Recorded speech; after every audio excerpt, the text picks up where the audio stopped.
Today we're going to be trying out Royal Talens Extra Fine Quality Gouache. This is a brand originally from the Netherlands, however it is available in the US through any Michaels online store. Since these are originally from Europe, they are more expensive price-wise, but they are available on Michaels on their online shop for about $12 per 20 milliliter tube.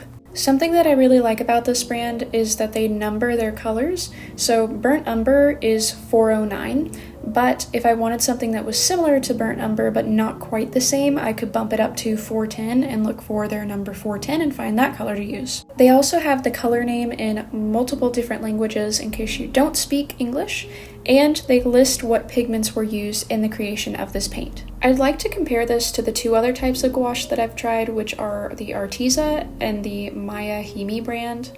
When I first got into gouache, I started off with the 24 set of Arteza gouache that were 12 milliliters per tube, so they were a little bit smaller than these tubes of paint are, and those were $25.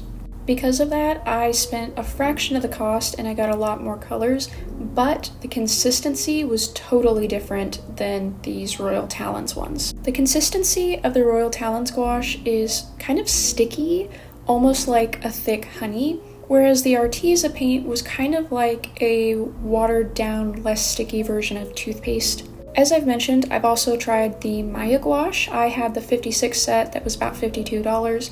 It has a ton of colors, but it really isn't as high quality as either the Arteza gouache and definitely not the Royal Talens gouache. I've found that the Maya gouache set is either very watery and runny for some of the colors, or the colors are very thick and dry and sticky in a way that you can't really fix. Whereas the Royal Talens gouache, yes, it's kind of sticky like a honey, but it's very consistent across every single color that I tried with how sticky and how thick it is. One of the problems that I've had with my Maya gouache set is that a lot of the reds are not very opaque, which the whole point of gouache is that they are opaque. That's why they're gouache and not watercolor.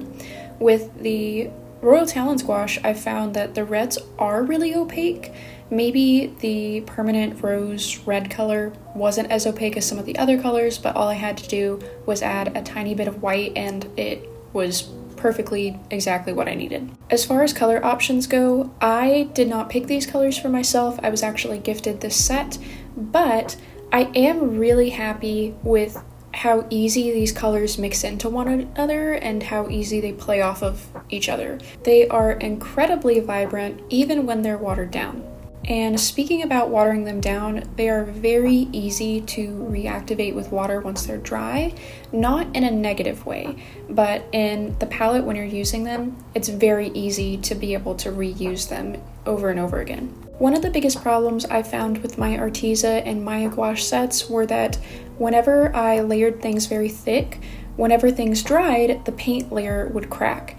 And as far as I've experienced, the Royal Talens gouache has not done that. I will say if things look very streaky when I'm painting, that's a technical error on my part because I was painting on wood instead of paper, which is why I switched to paper to show you kind of how that experience was itself. Using this paint on paper in thin layers reminded me a lot of the way that alcohol inks look, where they are a tad bit streaky, but in a way that looks very stylized and can be worked out with more layers. Even though these tubes are somewhat small, I do feel like because they're so opaque, they do go a long way. I barely made a dent in any of my paint tubes. I'm going to give these paints an 8 out of 10 just because they're a little bit hard to find in the US. They are more on the expensive side, but I do think that they perform to a standard that warrants that. I personally plan on using the last of my Maya gouache for some of my larger projects so that I don't waste these